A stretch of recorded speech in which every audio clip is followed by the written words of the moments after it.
Images are shocking. A boy, about 10 years old, gun in hand, appearing to execute two men said to be Russian spies. It's the latest propaganda video from the Islamic State.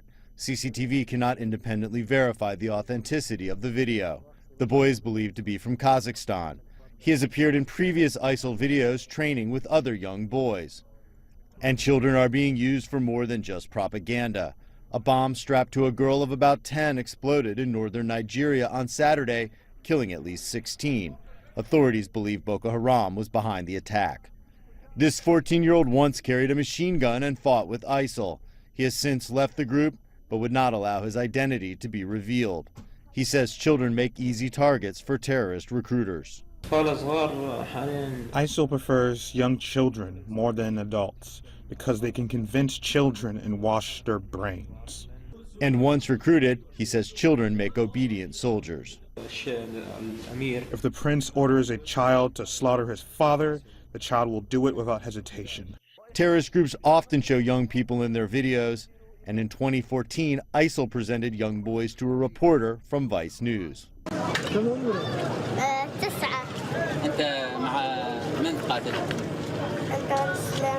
A plea from UNICEF to help starving children that it says are likely to die before the end of the year.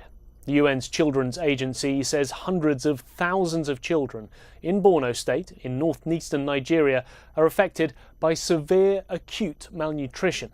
For years, that whole region has been plagued by the Boko Haram insurgency and a lengthy drought. And UNICEF is warning quite simply that time is running out. It estimates that without vital aid, 49,000 children will die this year in the Lake Chad area, and another 475,000 are at risk. About 1,000 people, mostly children, have been moved to a special centre for medical treatment. But UNICEF says it needs money to address this crisis. It's appealing for just over $300 million. But funding has to this region been historically low, and UNICEF says it's only received about 41 million, about 13% of that total amount that it needs. And to add to the problem, Nigeria has recently seen a resurgence of polio. 2 cases have been identified in displacement camps in Borno State, and now the World Health Organization is launching a mass immunization campaign in that region. With North Korea's apparent development and advancement in weapons technology, South Korea is rethinking about its submarine fleet as well and in advancing them. Many experts say Seoul should move to acquire nuclear-powered subs to better prepare for the possibility of a North Korean attack. Lee Min-young has this report. Military experts are urging South Korea to add nuclear-powered submarines to its fleet to counter the threat of North Korea's submarine-launched ballistic missiles. According to the Defense Ministry, the South Korean Navy has a total of 16 subs, with 14 of them currently active.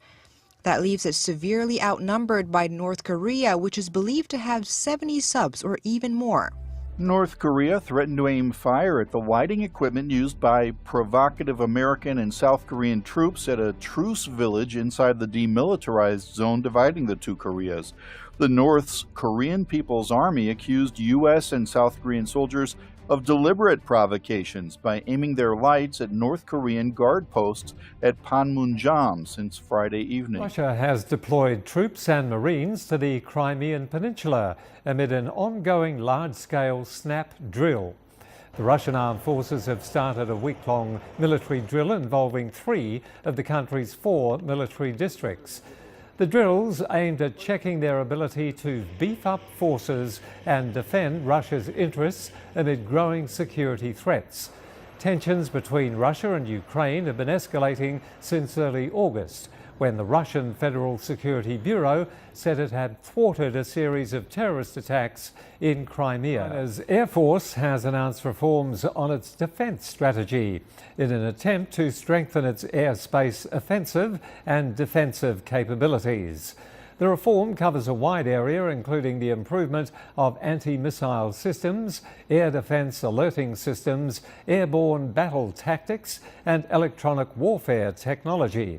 The country's PLA Air Force spokesperson, Shen Jingke, says China has also developed many advanced surface-to-air missile systems in recent years.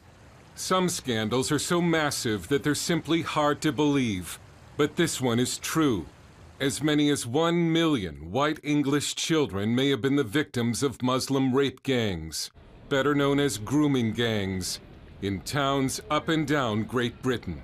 Policy analyst George Igler. I mean, when you counter an issue that is just so unbelievable, just so outside your frame of reference and understanding, the immediate human reaction is just not want to believe it at all. Perhaps even harder to believe is that while there have been prosecutions, British authorities have still not stopped this criminal activity. Federal Office for Migration and Refugees Frank Jurgen Weiss says the country is gearing up for the arrival of 250,000 to 300,000 asylum seekers.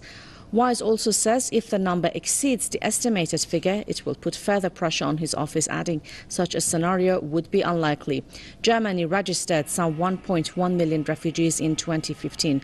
Germans are divided on the issue of asylum seekers as a number of anti- and pro-refugee rallies have been held in the past couple of months. We're also following a disturbing story out of central Mississippi where a manhunt is underway for the person or persons involved in the murder of 2 nuns. Authorities say Sister Margaret Howd and Sister Paula Merrill were found stabbed to death inside their home yesterday. Both were nurse practitioners. They spent decades caring for the sick and helping the poor. The suspect charged in the killing of 2 Roman Catholic nuns in Mississippi confessed to the murders, according to the sheriff's office. Police say 46-year-old Rodney Sanders confessed to the crime during an interrogation. He gave no reason for the crimes. The death toll in Italy's earthquake continues to rise as residents and visitors come together to mourn those they have lost. At least 290 people were killed in the disaster. TRT World's Sarah Jones reports. 35 coffins, some belonging to children as young as a year old. Hundreds gathered to join a state funeral for dozens of victims of the earthquake which hit central Italy on Wednesday. The Kansas City area was flooded late Friday after a 3-hour downpour. Officials said it forced emergency services to conduct about 10 water rescues in Missouri's largest city. The National Weather Service issued a flash flood emergency notice to the Kansas City area for the first time ever on Friday night that went into Saturday morning. The flooding had receded within the urban center later on Saturday, but rivers in more rural regions north of the city were still overflowing. Parts of the Kansas City area still underwater today. Sky Tracker flying over Mosby this morning. That's just northeast of Liberty. You can see plenty of water there. Even parts of Highway 24 near Northern Boulevard shut down because of lingering water. Today, people in Westport salvaging their belongings after the area was one of the hardest hit in the metro. More than 4 inches of rain in under 2 hours. Now, much of the town of Braceville, 65 miles southwest of Chicago, is underwater. There's water in the house. It just started coming up from underneath the flooring. South Florida is bracing for possible floods. A system that could become a tropical storm is churning off the coast, threatening the region with several days of heavy rain. It comes as the Miami area is struggling to contain the Zika virus, spread by local mosquitoes, which can breed in just a bottle cap of water. The Zika virus has gotten a foothold in Singapore, according to authorities in the country. Health authorities said Sunday they've identified 41 locally transmitted cases of the virus, and so far, these cases in Singapore might be the biggest inroads the virus has made in Asia. Cases of local transmission have also been confirmed in Indonesia, Thailand, and Vietnam. The World Health Organization says the virus has also been detected, though not necessarily locally transmitted, in other parts of Southeast Asia. Serious concern in a Nassau County community. An outbreak of mumps in Long Beach appears to be getting worse. Good evening once again. I'm Maurice Dubois. Welcome back to the broadcast. I'm Christine Johnson. We first told you about this outbreak 3 weeks ago. And now the health department says the number of cases has doubled. CBS 2's Sonia Rincon has more on this health alert.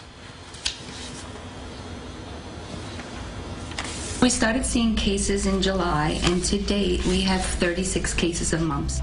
Japanese authorities issued a warning for a potential measles outbreak after a fan attended a Justin Bieber concert east of Tokyo on August 14th with the disease. A 19-year-old man attended the concert at Makuhari Messe in Chiba with a 39 degrees Celsius fever and a rash on his body after visiting Indonesia earlier in the month. An official at Japan's Health and Welfare Ministry said measles could lead to a fatal case. This is one of the tallest buildings in London. It towers over the city skyline.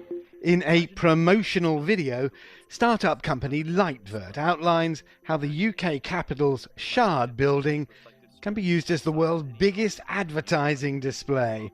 By running a tiny reflective strip, high-tech images can be projected directly into people's eyes.